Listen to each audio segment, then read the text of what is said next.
Don't worry. Or maybe I'll just open the last one. I'll just open the last one.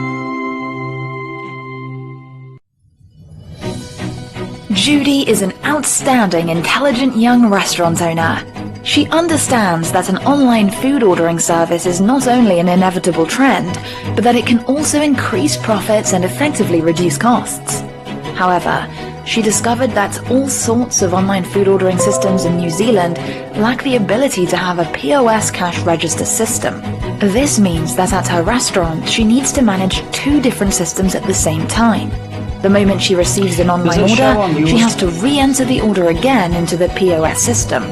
Not only is this a waste of time and a hassle, but the data from both systems cannot communicate to be interoperable, which means there's a lot of functionality that cannot be implemented later down the line. Fortunately, Judy found Yugu. Yugu's catering service system is New Zealand's one and only all-in-one system that provides both online ordering and POS. Not only does it satisfy Judy's various requirements, Yugu's powerful online features and merchant alliance platform have brought her unexpected business advantages.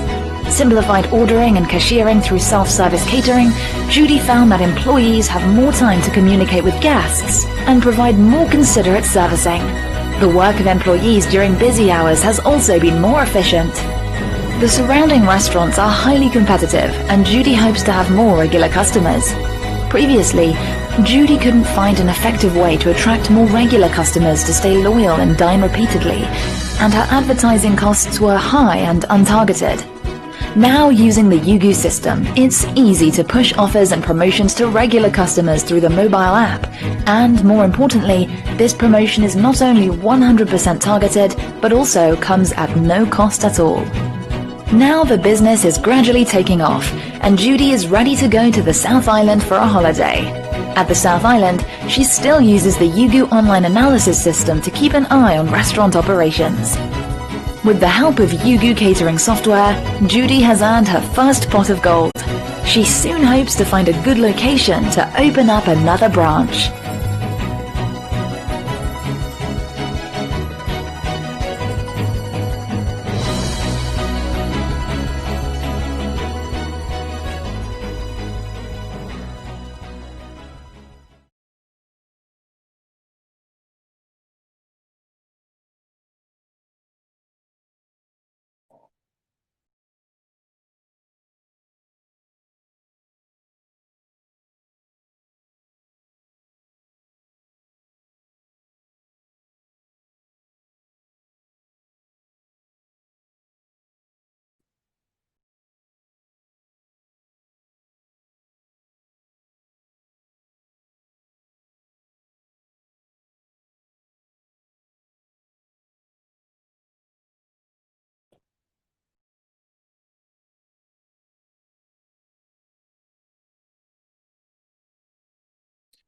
信德平台的观众朋友们，大家好！又到了我们一周一次的Susan 朱律师法律与生活的讲台。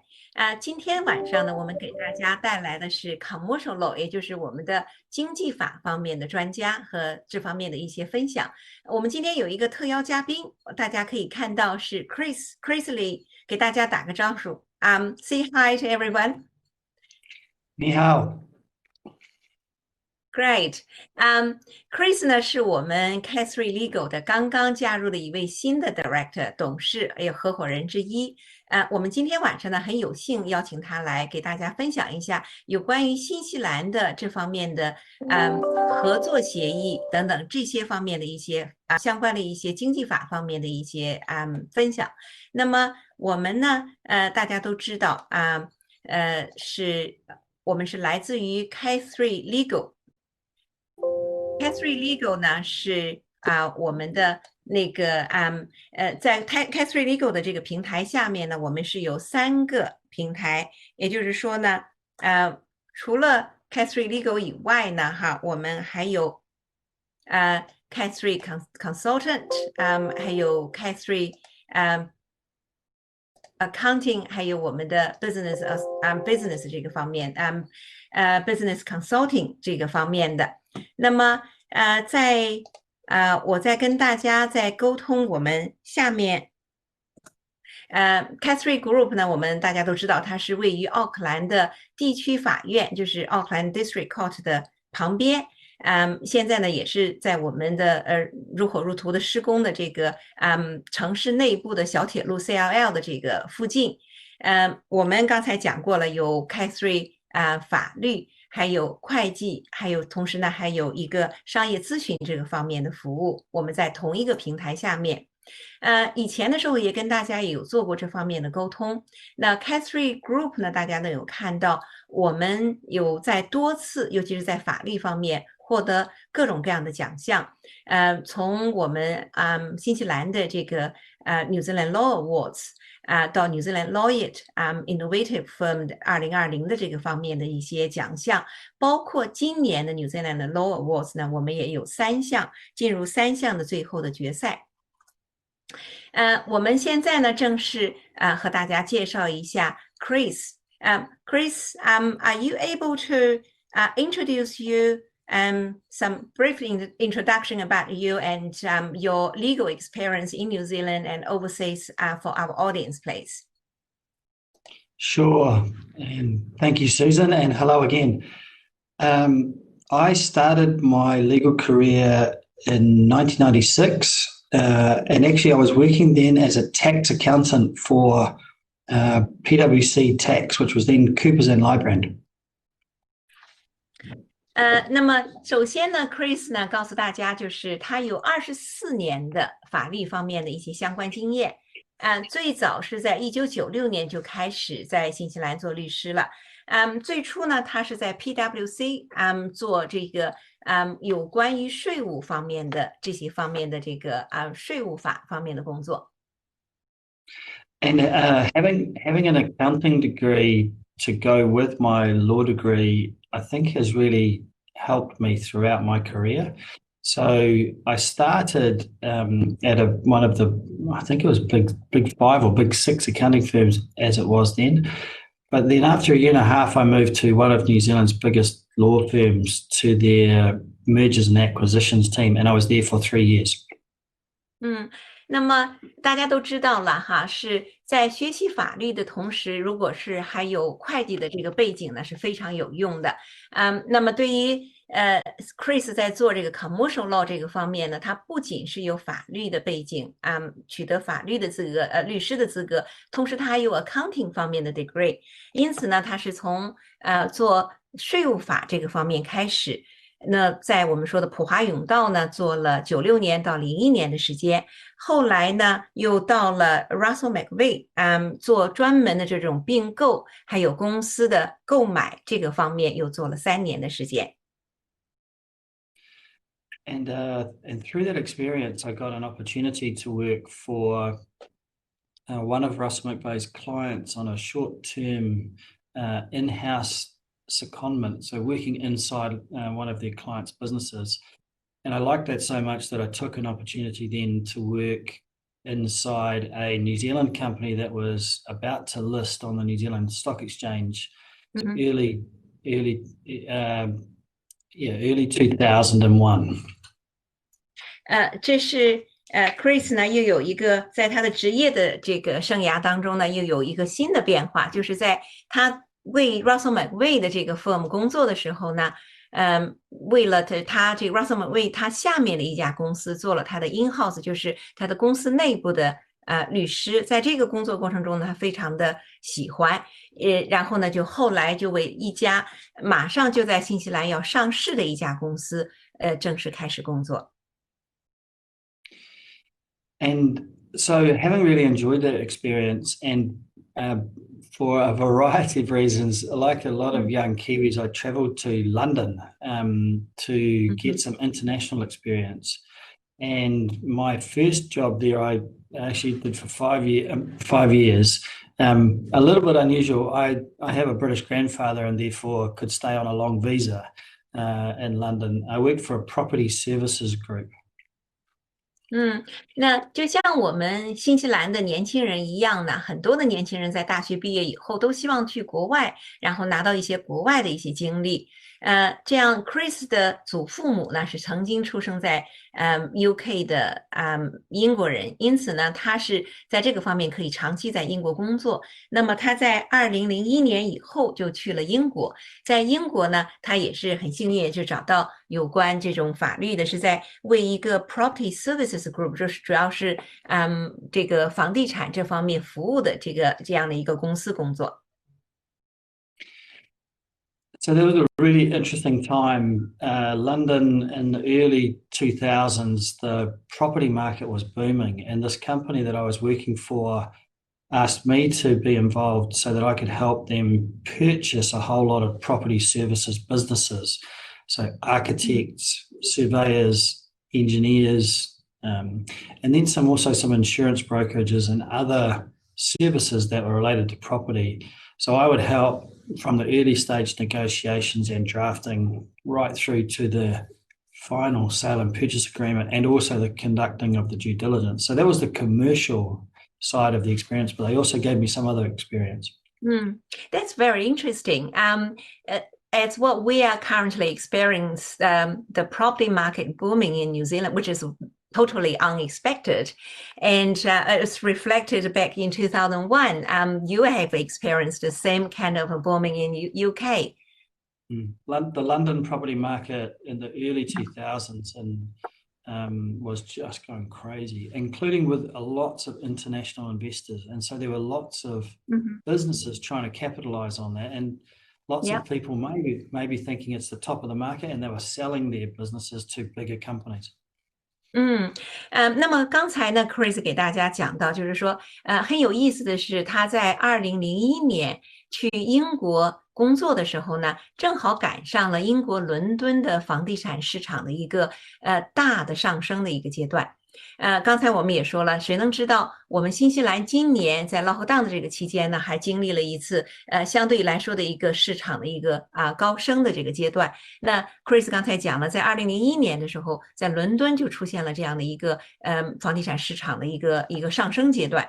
在这个上升的阶段呢，有很多的这种不光是房地产的买卖的这样的机会，同时呢还有生意上的买卖。他刚才讲了，那么他在服务的这个 Property Services Group 呢，就有很多的机会让他从开始在做房地产的这个 negotiation 这个方面，一直到 due diligence 我们说的这个尽调的这个阶段，还有呢去 draft 准备相关的一些合同，到起草到完善这个整个的买卖合同这个方面，他都有这方面的 involve。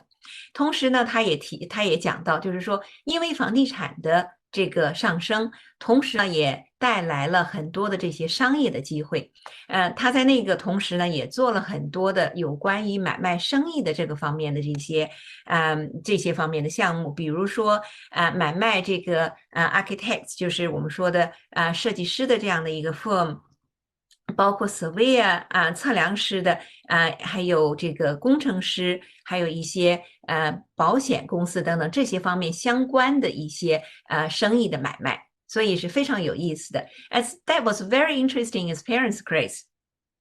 It really was, and so from an overall business perspective, the multiple of profit that an architect or surveyor, engineer could sell their business at was usually about 4 times EBIT.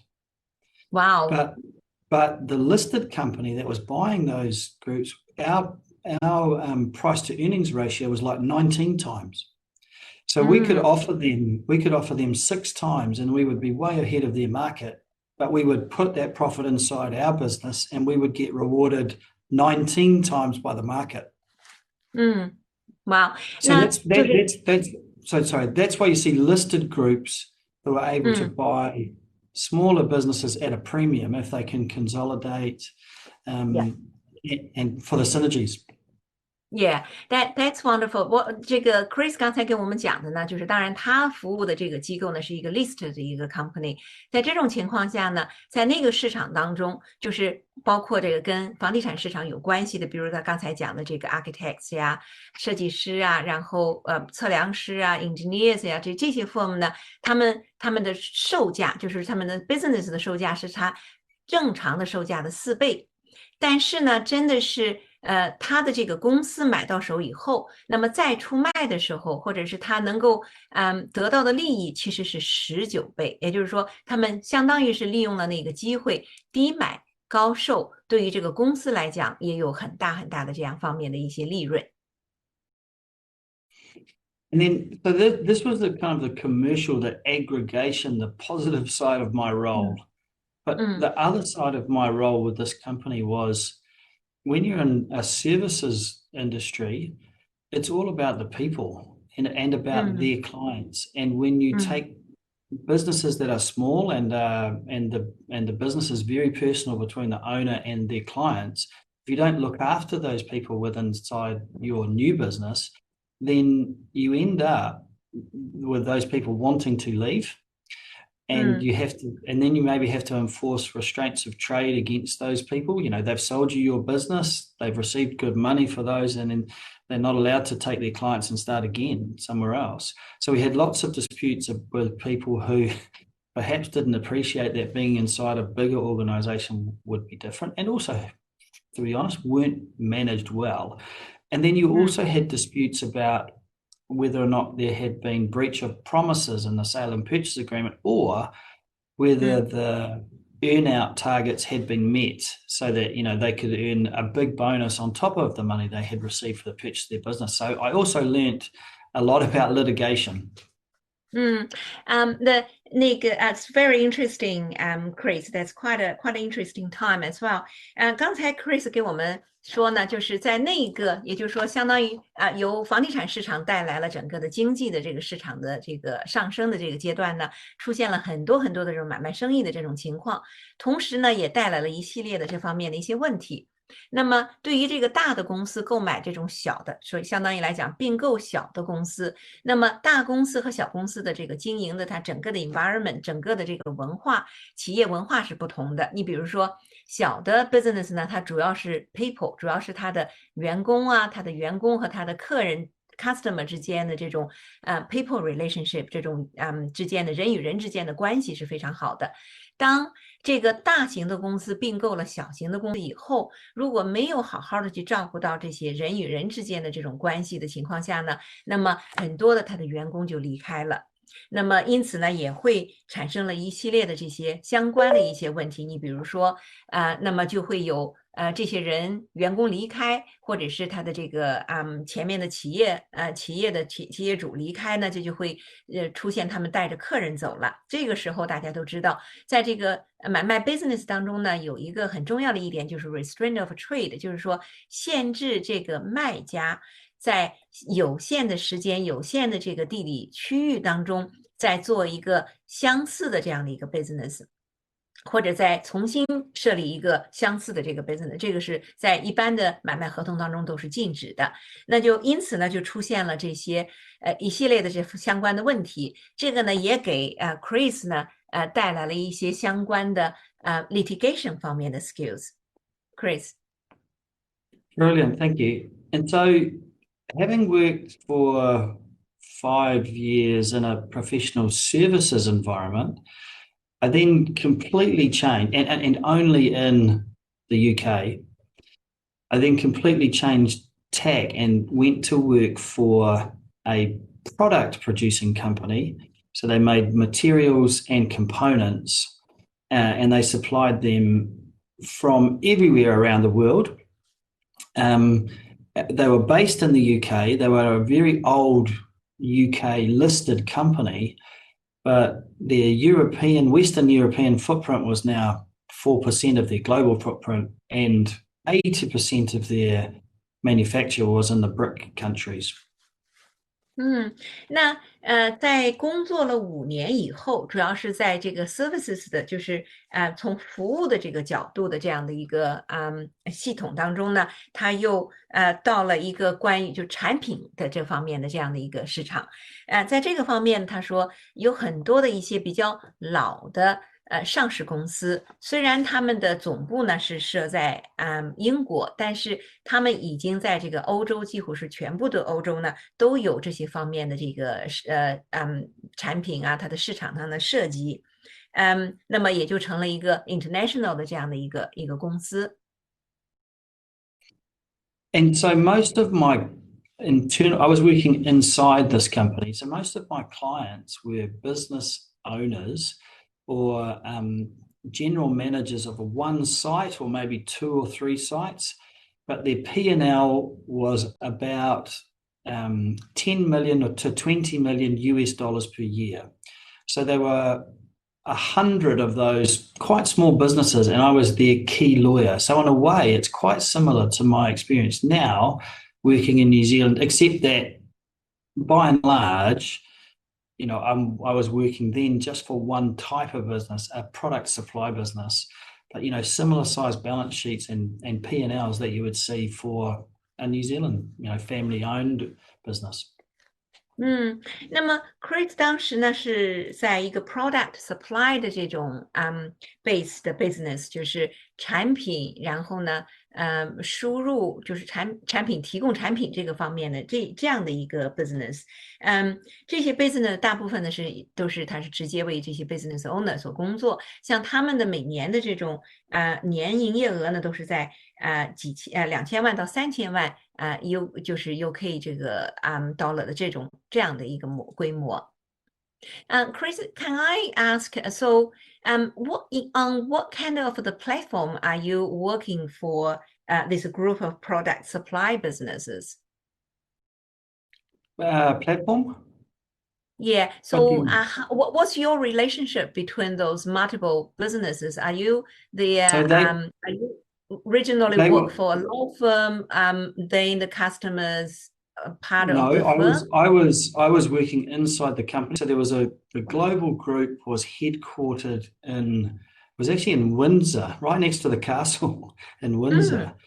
And they owned all of these companies, but in order to have a compliance model that worked, and in order to understand that their businesses were being run on a consistent basis around the world, they had a policy that certain levels of contracts or certain levels of disputes had to be referred to the internal lawyer. So that was my platform. I was the commercial internal lawyer for these businesses. Okay, wonderful.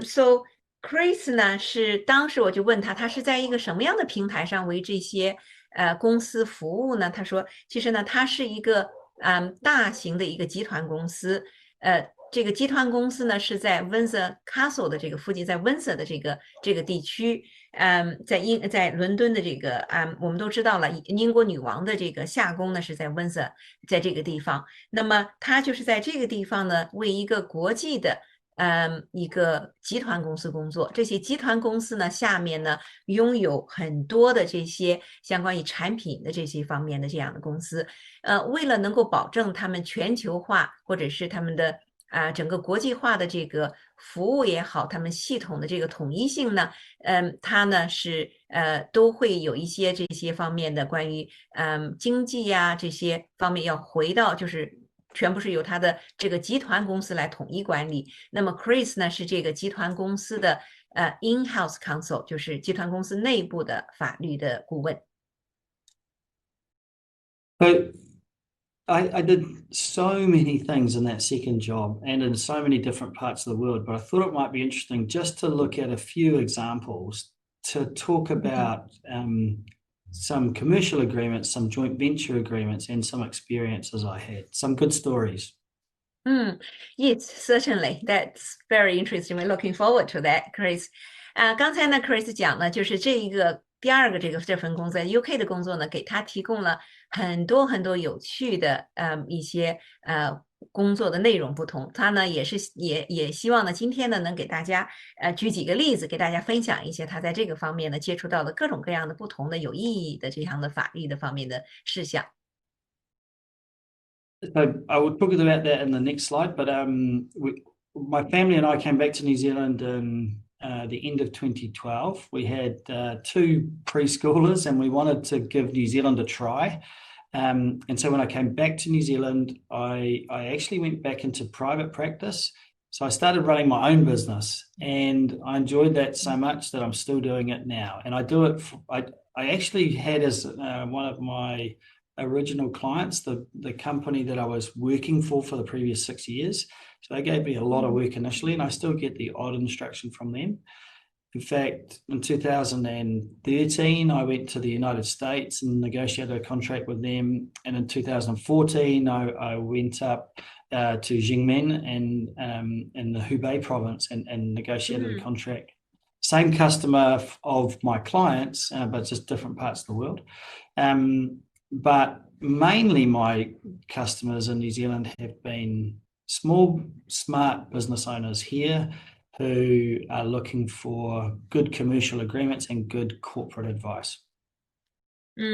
那么 Chris 呢是就像很多的 Kiwi 一样，年轻的时候去海外，然后等到有了成家立业以后，有了孩子的时候，还是要回到新西兰，因为新西兰这边还是家，而且呢最适合孩子们成长。也就是说呢 ，Chris 是在2012年的时候带着他的家人还有2个孩子又回到了新西兰。在刚刚回到新西兰的时候呢，他主要是做 private 这方面的，就是主要是给这些新西兰的客户提供法律方面的一些咨询，包括呢，他说其中有一个他在英国带来了一个客户，那他为这个客户呢是不断的在提供长期的服务。那么到了2013年的时候，他还去美国去帮这个客户谈了一笔生意。到了2014年的时候呢，还去了一趟中国，去了河北的济门，然后呢也谈了一笔生意。但是综合来讲呢，Chris 在新西兰的这方面的这些客户呢，主要是一些 small smart business， 他刚才讲了，就是小型的，但是呢是非常的smart 这种就是比较聪明的这样的一些 business， 主要是想有关于这些 commercial 我们说的这个经济法，还有一些 corporate 也就是这个企业这方面的咨询的这些工作。Thank you. So should we have a look at some of the exciting projects, or most exciting projects that I did when I was working in that second job in the UK? Yeah. So, yep. So the first one is actually the picture on the far right-hand side of the small military vehicle with a turret on the top. The company that I worked for out of Windsor had a business based in Germany that supplied rotating parts. So they supplied those rotator cuffs to all sorts of different applications, from wind turbines. So I negotiated a contract with them in Denmark for the production of wind turbine mills. But, one of the applications was this military application. So we went down to Israel and we negotiated a contract very close to the border with Lebanon. And whilst we were there was an air raid drill because there'd been lots of rockets dropping into the compound of the customer of my business. And it was very interesting to be in a room where the walls were this thick of concrete, and it was a daily occurrence for them to go into a rocket avoidance drill. Wow. Right, that must be very scary and interesting experience. A little bit, and my boss actually said to me that if I didn't want to go down to Israel for that assignment, he would understand, but I was too excited. I wanted to go. Right. I was just wondering, so who were another counterpart? Was it a military company? It was. It had been one of the research and development arms of the Israeli Department of Defense. And in the mid-80s, they spun it out to become a private company supplying weapon systems on behalf of Israel as a country, but really, as its own to anybody around the world. So the particular contract I was doing was supplying turrets into light armored vehicles that were going to go to the Czech government. Wow. You possibly only be able to get this kind of experience while you're working overseas. I can't imagine anybody would have this experience while you're working in New Zealand. Maybe, but I wonder if people working for a rocket lab, Yes, maybe not yes. on that same international scale, because you choose sides in a way. And I mean, I guess if you're working with Israel, you've also chosen a side. But I just think, there's plenty of things in New Zealand that are so exciting and we're not sure what's happening. I imagine not many people in Israel would have known about Raphael, the company that I was doing this contract with. Yeah， 刚才呢 ，Chris 给我们分享，他说他分享几个他在这个 UK 的时候接触的几个比较有意思的这些法律方面的一些项目。那其中一个呢，在最右侧大家看到的这个屏幕当中的右侧的这个看起来是一个小小的，上面有一个就像一个炮筒一样的这样的一个小型的那个武器。这个呢公司呢是在 Germany， 就是说在德国，他们呢主要是卖这种像风轮一样的转动的这样的一个器材。这个呢就有这个机会把 Chris 呢派到了以色列。在以色列的那个有一个公司呢它是原来呢是以色列的这个防空军事的这样的一个机构，后来就成为了一个民事的这样的一个公司。那么在这个呢，它就是当然了，在以色列这种情况下，自然而然就会真的接触到了和黎巴嫩的这个边境，也就真的接触到了战争。那么每天 Chris 讲他在的时候，他们都要有这样的防空演习。这个防空演习呢，他说他们进到了一个，他刚才比划了一下，有这么宽的这样的一个防空，这个墙就有这么宽的这样的一个防空洞。当时他去的时候呢，他的老板还跟他讲说，你要不愿意去呢因为这个不安全的这个因素，我们是完全可以理解的。他说他可管不了这么多，因为太兴奋了，很希望去那个战地上去看一看。所以这家公司呢是他给大家分享的。那么他说这家公司当然呢，他不光是给以色列这些提供这些方面的武器，同时也给这个整个的全球也提供这些方面的相关的一些武器设施。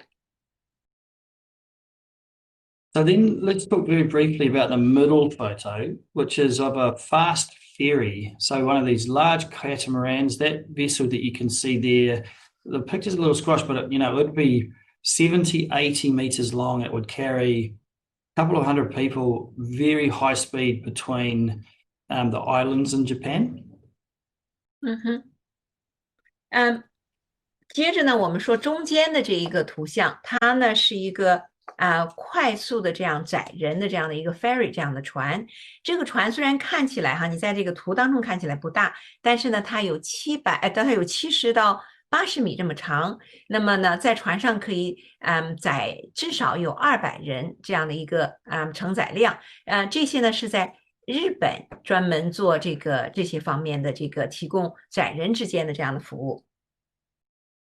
So it's just an example, because the issue here was the company I was working for had made some insulating material, so some thermal insulating material, high-grade industrial, able to provide 800 degrees worth of protection. So on this side it might be 40 degrees, over here it's 840 degrees. And that insulating material was placed on the fast ferries car decks. And the idea was, if a fire started on these ferries, and they were located in Japan, Australia, Saudi Arabia, Dubai, and I think there was one in Turkey as well, it would provide an hour's worth of protection for the vehicles and their occupants on the car ferry decks, enough time for them to be able to exit, get onto the life rafts in a way.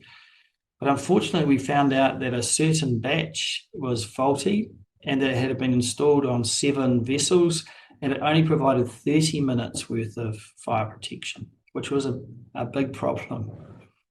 Yeah. So what's wrong with that? Was it because of that problem you got sent to Japan?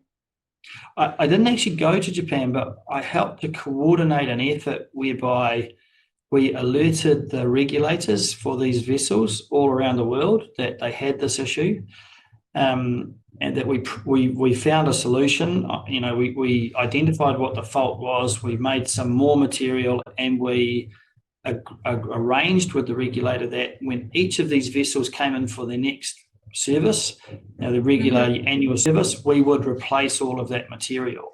So they issue what they call a certificate of non-compliance but allowing to sail. So working out where the vessels were, working out where the material had gone, which vessels it had gone into, speaking to the operators of the ferries and then the regulators in their countries, and doing a global kind of coordination to recall the product and then put in better product.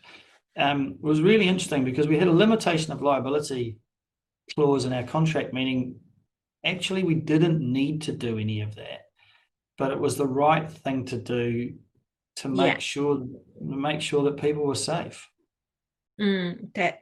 That's absolutely right. Chris 刚才讲呢，就是说，他服务的这家公司呢是生产这种防火的这种隔热层，这个呢，主要是用于这些船上的一些防火的这种措施，尤其是在这个船上载车的这样的一个空间。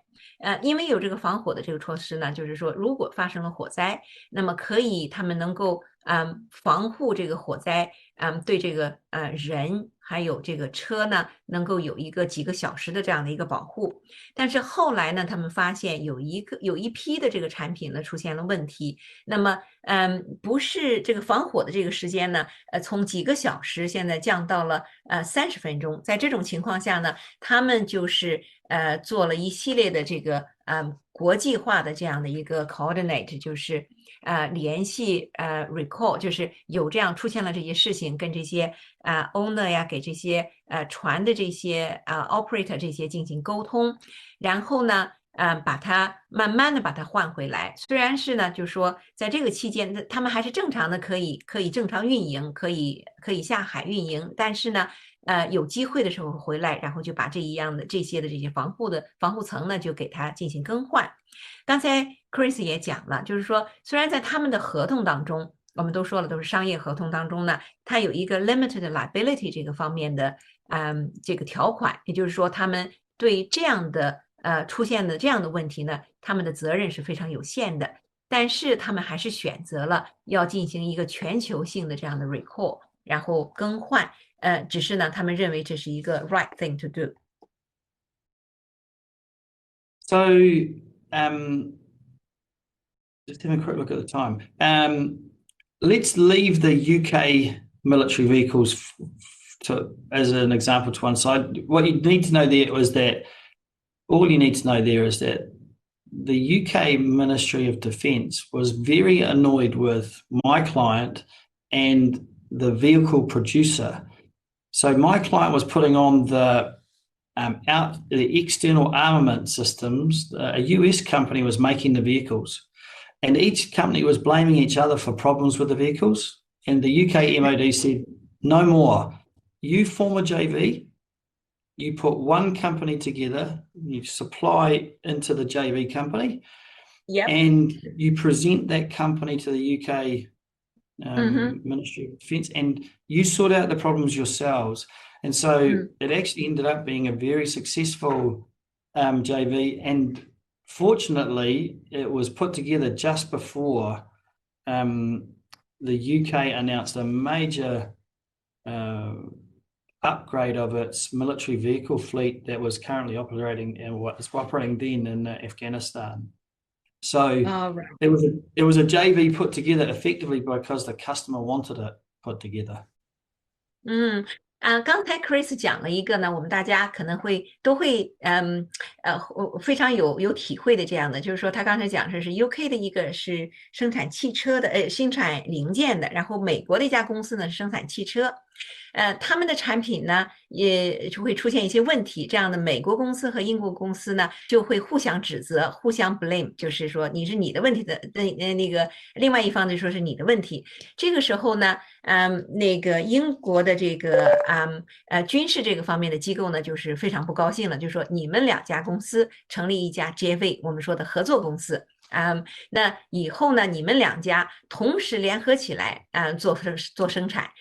他 Chris 刚才讲的就是说很幸运的这个时间点呢，哈，他们这个接位，我们说的合作公司刚刚成立，就是英国呢就开始有了一个新的对于他们军事机构、军事的这些设施，就有了一个很大的一个 upgrade， 这样就是增加了他们这个军事方面的预算，提高军事方面的装备的这样的一个时机。The last one, the most interesting one for me in terms of seeing a completely different part of the world. Very early in my time with this company in the UK, I was sent on a trip to China to negotiate the start of a joint venture in micronized diamonds. Yeah, you have shared this with me. I think it's very interesting. When was that? So Which year was it? 2008. Chris 呢还去过中国，而且呢不止一次，去中国好几次的这种机会。他去中国呢是在湖北省。Was it in Hubei province? No, this one was in a place called Nanyang, and Nanyang. It's really interesting. I've looked up the company. It's called the Zhongnan Diamond Co. Limited. 是专门做钻石的公司。Yeah, but I didn't look specifically at where it was. It was a flight to Shanghai, another flight to an internal part of the country, and then a 3-hour drive. So I know it could be anywhere. But the again, interestingly, the company was a former university, and the research and development in diamond technology. So that these are the creation of artificial diamonds just takes the geological process of millions of years and transforms it into a number of hours. So put some seeding material into a core, put it into a very high temperature and very high pressure press, and squeeze and squeeze and squeeze until you get diamonds. Amazing but true. 他说的这家公司呢是在中国的这个 counterpart， 它是本来是中国的大学当中的一个科研机构。他们呢是就是用这种用人工性化的这种程序呢合成钻石，就省去了钻石在自然界是需要上万年的时间才能够形成的这个过程，而是在这个高压高温的情况下，然后人工合成钻石。And I think the piece that we talked about, why this was so interesting, was the very first question that the counterparty asked me was, would I accept that the agreement would be governed by PRC law? And what did you say? My initial reaction was surprise. I had understood, I understood why that may not be acceptable, to an international counterparty. But this particular aspect of the technology that we were proposing to share, my client wasn't using it, had no commercial application for it, and needed a partner. And so was willing to give up that the governing law would not be some internationally westernized, recognized jurisdiction. So, on the basis that they could have disputes arbitrated in Singapore. And in the end, there never was a dispute to arbitrate. 刚才呢 Chris 讲就是说这个工作呢，当然到了中国，也就是和他平时工作的这个在欧美、在西方国家的这个背景不同，就说他来到了中国。那在他刚刚来到中国的被问到的第一个问题就是说，那我们这个接位，我们说的是合作的这个属于是中外合资企业还是合作企业，在这种情况下，能不能接受用中国的这个法律来执行，在中国法律的框架下来执行？那当时呢，我就问他你是怎么回答的？他说，当然，刚开始他的反应呢是非常的吃惊的，因为呢，对于一般的一个中外合资合作的这个企业呢，大家都会认为是用一个国际的这种平台。国际的法律的这种框架呢是比较合适的，但是呢 ，Chris 讲，其实他们的当时他代表的这个外资的这一方呢，其实并不需要他们的这个 technology，也就是这个钻石的合成的这个技术呢，他们也不用，他其他的这些合作的单位呢也不用，所以呢，因此呢，他还会说，也不是说不可以用中国的法律，也就是说，他们做出了这方面的一个让步。虽然这个相关的这些合同呢是最后决定是在新加坡有这种 arbitration 的这样的一个，就是如果出现了纠纷，那么通过这种arbitration 的这种方式呢，在新加坡的一个这个地方呢进行调解，但是最后他们也没有用到这个方面的这种调解的。So maybe shall we talk about what some of those lessons have taught me in terms of joint venture agreements, but also what the law in New Zealand is in relation to shareholder rights as they interact with shareholder agreements. 那刚才给大家分享了这些有意思的国际的这些方面的经验。那么呢 ，Chris 现在切入正题，给大家分享一下，就是由这些这么多的案例当中 ，Chris 学到了有关于合作的企业需要注意的一些事项，包括呢我们说的这些 shareholder 股东之间合作协议都是在新西兰是一个什么样的一个情况。So I think the first thing is a joint venture is not always when the parties have equal bargaining strength, or even when they have equal ownership. So you can have a joint venture where there are more than two parties, 3 or 4, but you could also have a joint venture where it's 80-20 or 90-10. And in any situation where you have a minority and a majority, New Zealand law really protects minority rights. And what that means is you can't change a shareholder's rights. You can't change, for example, their ability to vote. You can't issue more shares, but only to yourself, so that their shareholding goes down. Minority rights are very, very protected in New Zealand by the underlying law. So almost regardless of what your shareholder agreement says, just be aware that minority rights are very precious in New Zealand. 那 Chris 刚才给大家讲了，就是说，在合作的时候，我们说这种 joint venture 接 V 的这种状况呢，合资或者合作的这个企业，我们大家就叫为接位，我们现在就是说简称接位。在这种接位的情况下呢，有时候你是2方进行合作，有时候呢是3方进行合作。那这种2方和3方进行合作呢，合作的这些具体的事项，我们也可以用这种 shareholder agreement 的这种方式来进行规范化。那在新西兰呢，也不是说所有的这种合作都是50%-50%的这样的情况，那有可能呢是你比如说80%、20%、40%、60%，在这种情况下呢，就出现了有 majority， 也就是说那个主控的这个 shareholder， 它的比例，那也出现了就是 minority 的，我们说的它是占小的比例的这样的一个合作的单位。在这种情况下，我们华人呢一般都会认为那 majority 的我说了算。其实呢Chris 刚才讲，在新西兰来讲呢，其实这个 minority 的 shareholder 呢，它是有它特别的受到保护，有一系列的一些自然而然的一些不成文的一些规律呢，也是对这些 minority 的这些 shareholder 呢有特别的保护。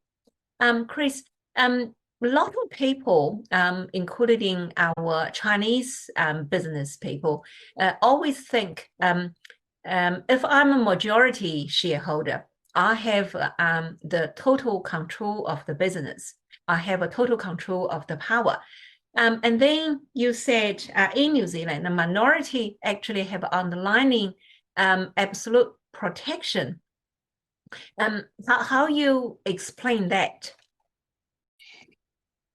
So there's, in a way, just the way I did. So let's say let's give one example. If I'm a minority shareholder and I hold 26% of the shares in a company, and the majority owns 74%, then there's a list of things in New Zealand's Companies Act which cannot be done unless you have more than 75% approval. And those are called major transactions. That's literally what they are known as. And in that way, if no other way, without without something that says something completely to the contrary, a minority's rights are protected. Sometimes, I don't know, maybe could explain that first. 那么在就是说他刚才讲，我们就举一个例子吧。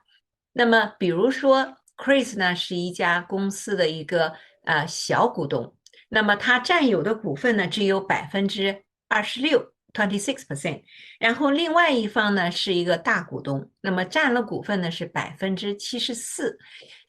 其实他刚才讲，对于小股东来讲呢，在新西兰的 New Zealand Company Act 新西兰的这个公司法下面呢，他也有他绝对的一些权利和其他的和大股东是一样的权利，除非呢有一些特别的一些决定。你比如说我们大家都知道了，有一个叫major transaction， 就是一个重大的这种公司的这种举动，它的决定的这种情况下呢，是必须要75%以上的这些事业后的才能够做这个方面的决定。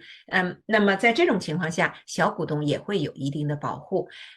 Chris, can you continue, please? Are you able to give an example in terms of what the minority shareholders' right under the New Zealand Companies Act? Yeah, so and it's one example of a major transaction is the sale of more than 50% of your business, or taking a loan on that's worth more than 50% of the value of your assets. But a good example is if I hold only 5% of the shares, but I voted against a decision give another example. I hold 5% of the shares in a company, and the company issues another 100 shares, so that now I only hold 2.5% of the total shares in the company. I can apply to the court in New Zealand and say I am an oppressed shareholder, and I can ask the court to have the other party buy my shares, pay fair value for all of those shares as if I held 5%, and also make some other orders that will, put the matter back to the way it was before.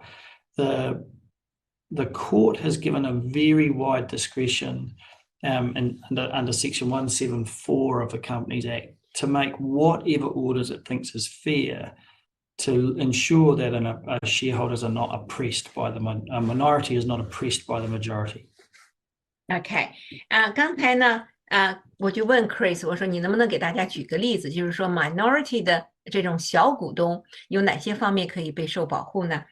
他就举了一例子，你比如说，我是一个只占公司的5%股份的一个小股东。那当然，这个公司呢，它可以艺术更多的 shares， 然后我的5%的这个 shares 呢，有可能就会被减少到2.5%。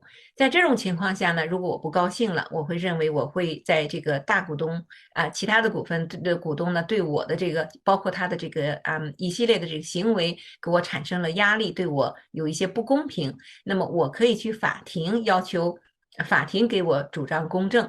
那在这个时候呢，在 Companies Act 底下呢，法庭可以认为我是一个被被迫的，就是说被欺压的这样的一个小股东，在这种情况下呢，他可以有一系列的这些方面的法庭的一些最后的判决呢，要求还给我的这个应得的这个公正，也许我会恢复到我的5%的这个股份，或者呢要求其他的人用一种 fair 的 value， 就是说公平的价格购买我的股份。Look, I think some of the other examples that I've given there are things that are really important. We can talk just very briefly about. So, preemptive rights do not exist in the Companies Act, but if you have a shareholders agreement or a constitution, a good constitution, it means that no shareholder can sell their shares to an outside party unless they have first offered them to the other shareholders. 那么当然就是说再给大家举了一个例子呢，就叫preemptive 的 right， 就是先发制人的这种权利。当然它不是在公司法的这个规定下，但是如果你有好的公司的这个 shareholders 这个 agreement， 就是在董事的这个协议，或者是公司的 company 的这个 constitution， 就是公司的章程当中呢，就可以对这个方面进行具体的规定。也就是说，比如讲你呢，是那个你可以要求，先把你的这个，如果你要决定要去出让你的这部分的股份呢，你要先把你的股份，给你就是现有的所有的股东来给他们权利进行购买，然后才可以把它放在市场上，让其他的外面的这些人再进行购买你的这种股份，这也是一种很好的一种保护的权利。And then maybe let's do one more on this page, which is a deadlock. So this is a situation where parties just can't agree with each other. They can't get on anymore, and they want to stop doing business together with each other. So in that situation, a good agreement will provide a resolution. One party can demand that the other party sells their shares to it for a certain price. And if the mechanism is set right, then it would be at least fair value. Or if that party doesn't want to sell, then it has to buy back the other party's shares again for that same price or higher. So it provides a resolution by having a mechanism for the valuing of the company and the valuing of the parcel of shares, and actually forcing a transaction. So one party can't say, no, I don't want to sell. I'm just going to stay here and be difficult. It resolves the deadlock. Yes, we often see those kind of issues when multiple parties join together running a same business. And because it's a people-to-people's relationship, and it's not always a small cell, and we always see some issues with the shareholders. So that's very important to have a shareholders agreement, including those provisions deal with the deadlock situation. 刚才呢Chris 也跟我们讲了，就是说呢，还有一种方式，就是一种情况，给大家举个例子，就是为什么你要有好的 shareholder 的 agreement 呢？是因为呢，当人与人之间做生意总是会出现一些问题，我们也经常会看到这些方面的问题。就是说你比如说2个或者3个的这个partner， 就是合作人，我们讲的就是股东呢，如果是一旦不能够正常的进行这个生意了，那么这时候呢，你如果有好的 shareholder agreement， 就可以在这个 agreement 里头呢，就会专门对于这种 deadlock 的这种情况就出现了以后，已经不能够正常的去运营公司的这种情况了，你就是一方呢，不是说一直待在这里，然后去在这给大家搞破坏。那么在这种情况下呢，这个 agreement 就会给他指出，一方也可以要求另外一方呢，去卖他的股份。这个卖的这个股份呢，一般的情况是一个 fair value， 我们说的是一个比较公平的一个价钱。当然了，如果这一方呢要求他去卖，那么他也不卖的话呢，那也可以要求，就是说，那你买我的这一部分，那也比我们2个人在这里没有办法进行这个再继续做这个生意，但是呢还是还是就是 deadlock， 就是没有办法的这种情况下，还是要继续合在一起，然后互相的这种诋毁的这种情况。那么在好的shareholder agreement 里头呢，会有在这个方面有具体的这方面的规定。So I think maybe we could skip over the last 2 points for now. Maybe should we have a look at a couple of the key directors' duties? I think it's important for people to understand that in New Zealand, there's a real differentiation drawn between the obligations on a director of a company, who they owe those obligations to, and the obligations and rights of a shareholder in a company. It's true that in most situations, in New Zealand anyway, 95% of the situations, a shareholder is also the director. Director, yeah. But even then, the director owes obligations not just to himself or herself as the shareholder, but to a wide range of people. So let's just talk about the first one. A director's obligations is the first duty is that the director must act in the company's best interests. So not in their personal best interest, but in the best interests of the company. And that will mean so that it can continue to trade, so that it can continue to pay its creditors, pay its employees, pay tax to the inland revenue, for example. So the obligations are owed to the company itself. 我们都知道了，公司里面有2个比较重要的这个职位，一个呢是董事，我们说的director， 另外一个方面呢就是股东，就是shareholder 呢当然是公司的这个真正的拥有者。在新西兰呢，因为呢我们的特别的这种情况呢，大概有90%的董事呢也是公司的股东，那么或者是公司的股东呢也会自然成为公司的董事。在这种情况下呢，对于就是虽然有时候呢你是有这种重复的，就是这种董事也是股东，股东也是董事，但是您在公司法的这种规定下呢，您作为董事还是有一系列的特别的一些规定的。那你比如说那么你要正常的去运营这个公司，同时呢你要给这个我们的税务局正常的交税，要能够就是支付你的员工的工资，再一个呢能够pay你的 creditor， 也就是说不要出现这种资不抵债的这种情况这都是对于公司对于 director 来讲，它是首要的一点，就是它必须是以公司的最高的利益为出发点来经营这个公司这个 business， 而不是说以他个人的这种最高的 interest， 这他个人的利益来去经营这个公司。So when can this duty obligation be used against a director is maybe the obvious question.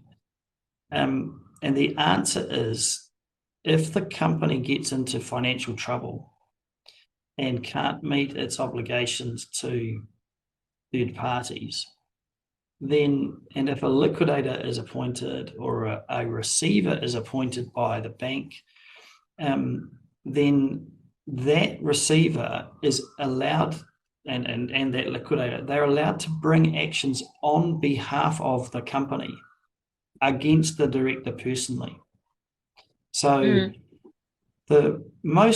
most people have a company to try to protect themselves from personal liability, to restrict their liability to the assets that are held by the company. And once those assets are gone, then liability should not trace that upwards to the shareholders. But the problem is, if you are a director and if you have not acted in the company's best interests, and we go to the third one, or haven't exercised your powers for a proper purpose, or if you have not traded, if you have traded recklessly, then you open yourself up to other people bringing a claim against you personally for not having followed your director's duties.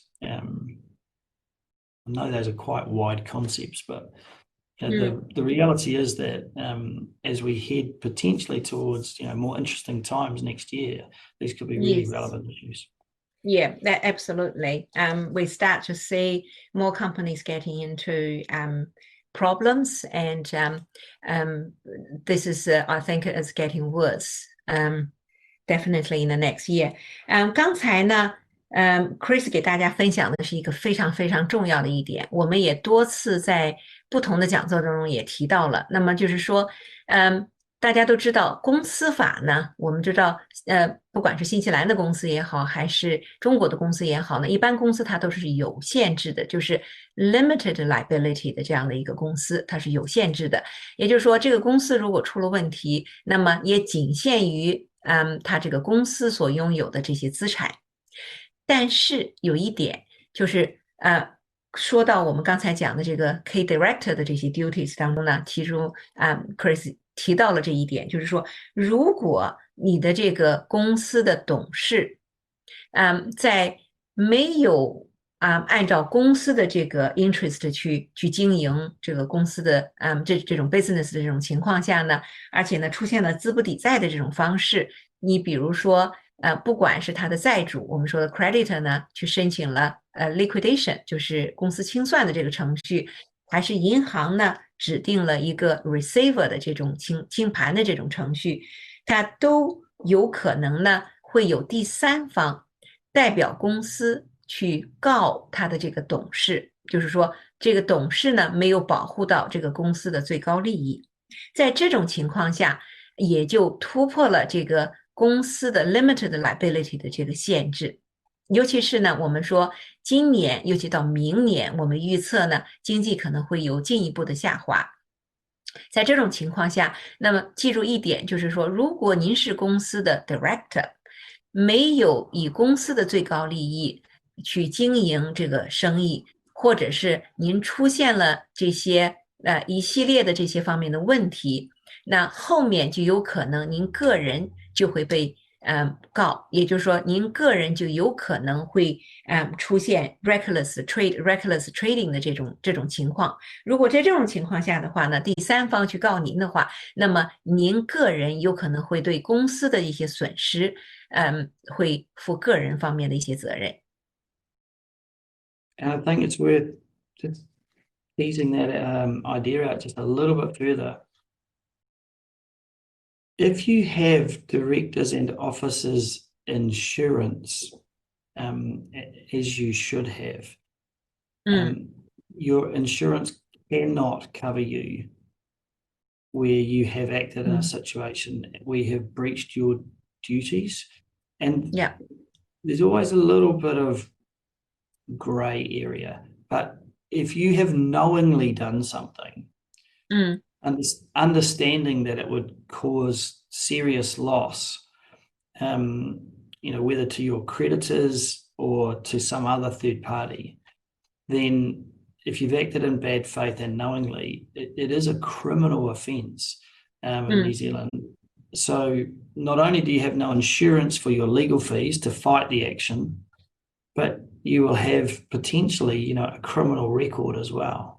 So these are very serious duties, which actually not many people understand. 对，接着我们刚才的这个话题哈，如果呢，我们刚才讲，您作为公司的董事，是有意的，而且是在明明知情的情况下，知情呢，就是说，在你做的这个工作当中，有可能是把这个公司带到了一个不负责任的这样的一个境地。在这种情况下，不仅你的 insurance 公司，就是你不仅是你的这个生意上的这个保险不会包你，不会支付你的律师费用，那有可能呢，你还是也是一个criminal 的一个 offense， 也就是说我们讲的是一个刑事责任。对于这个董事来讲，你明明知道这个公司会产生严重的这个损失，是给公司造成了一系列的这些损失，或者是不能够跟公司的这个 creditor 呢也会造成一系列的这些损失。在这种情况下，不仅是保险不能包你，同时呢，你个人还有可能引来这个灾狱就是说这种进监狱的这种可能性，是一种刑事的责任。所以呢，对于 director 的 duties 这个方面呢，我们讲董事的这个在法律下面的职责这个方面一定要小心了。否则的话呢，就会给你个人作为董事来讲呢，会带来一系列的这些麻烦。当然了，这个呢说的就比较深一些了。在新西兰我们知道是非常容易开公司的，但是呢，我们开了公司，并不意味着下面就是一帆风顺，你还是要了解作为董事和股东都是有哪些方面的一些责任。Chris, I just shared with the audience as well. I said, in New Zealand, it's so easy to set up a company. It possibly only take you a couple of days to set up a company. It doesn't mean your business will selling smoothly once the company is set up, because being a director and shareholder, you actually need to know your statutory duties under a New Zealand legal framework. Otherwise, you could bring you and your family into further trouble. No, it's so true. And I think, it's a massive area for people who, base their trade on being, honest, by acting in good faith.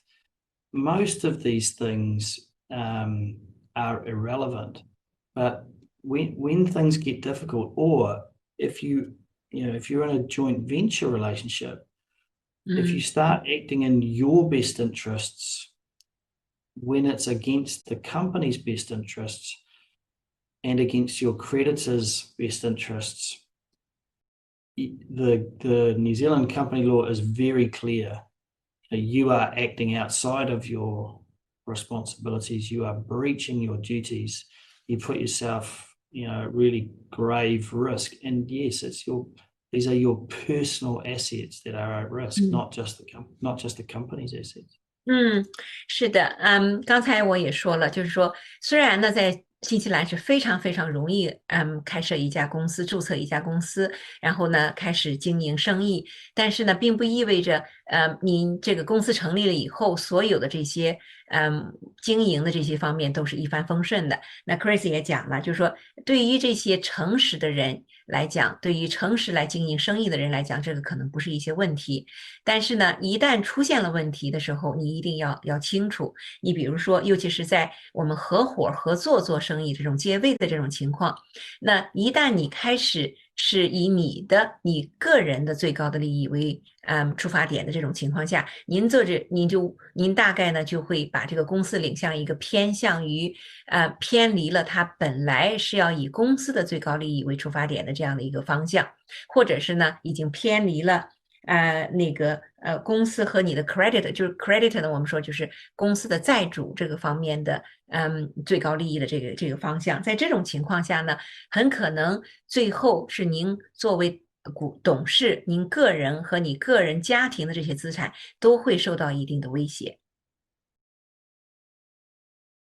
And having said all of that, if your company is in really good health financially, and if you are permitted by your constitution and you're conducting a joint venture, so, two parties or more getting together to operate a company, you can be permitted to act in your best interests, not the company's, but only until the period of time where third-party interests start to arise.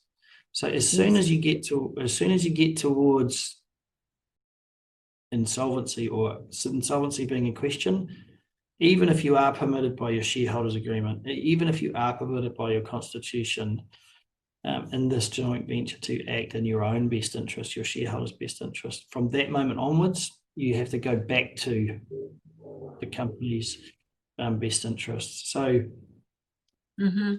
it's going to come to our next point, I think. Maybe we can go straight to our next point, but in New Zealand, the law is in many different places. It's in the law is in the agreements between parties. The law is in the underlying statutes, the acts of Parliament, but then Mm-hmm. also it's driven out of the cases that result from both the agreements and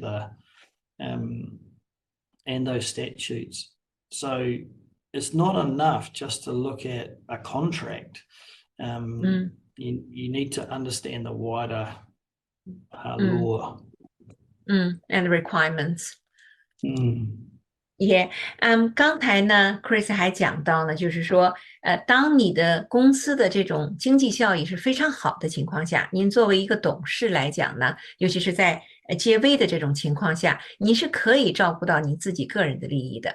但是呢，有一个转折点，这个点呢，我们说的一个非常重要的一个 test， 这个 point 呢，就是 insolvency test， 就是说您是否是在一个资不抵债的这种状况。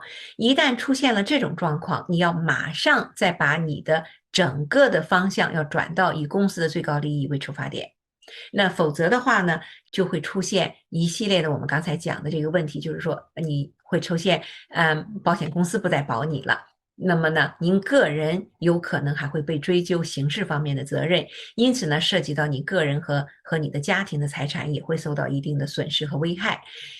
那这样我们自然而然就进入了下一个这个slide， 这里它在里头呢就是说讲到就是 key tips， 就是在经济法这个方面有哪些重要的一些重要点要跟大家分享的，也就是我们在这个讲座当中我跟 Chris 所要求的就是说，既然我们讲到 commercial law， 那么给大家讲几点，就是在目前的这种经济环境下有哪些可以给我们观众能够分享到的，能够提醒我们观众需要做到的呢？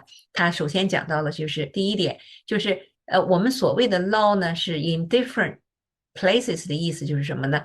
不光你在新西兰做生意，不光要考虑到我们有相关的一些 commercial law 啊，或者是 company law 啊，或者是这些我们的Parliament 这些所通过的一系列的这些法规这方面的要求。同时呢，别忘了新西兰还有一系列的 case law， 也就是说的我们是案例法的这种情况，在案例法的当中也会对我们有各种各样的一些约束。另外呢，就是我们所熟悉的这个 contract， 也就是说合同法的这个方面的规定，就是说当然我们一般的做生意的时候就会考虑到，那我有这个方面的合同，这个合同上是怎么讲的，包括我的 shareholders agreement 这个合同法给了我这个方面的权利，我可以这样做。但是呢，你也不要忘了我们在新西兰的相关的法律法规，然后新西兰的这些 case law 也会对相关你怎么样做生意都会有一系列的一些限制。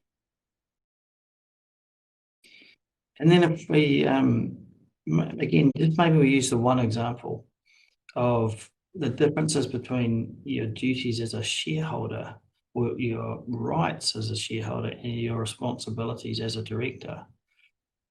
One of your obligations as a director is to ensure that the company complies with the Companies Act. And therefore, you can't take actions or neglect to take actions that would put the company at risk, or maybe your other shareholders at risk, because of their ownership of the company, if that would be a breach of the Companies Act. So you are obliged by the Companies Act to understand the Companies Act and know what your obligations are under it. It's one of the key duties, and that means that you have a different responsibility than just being in business for yourself to do the best for yourself. Again, it's, for people with good intent, these are probably not issues that you need to be concerned about. But if you see somebody else acting in a way that's not responsible, then potentially you have a cause of action against them if they don't treat you well as a supplier or as a customer.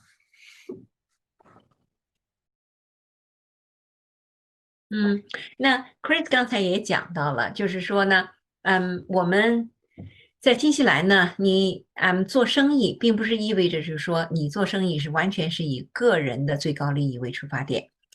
尤其是你是在以公司的这种平台下进行经营生意的这种方式，那你也要考虑到您作为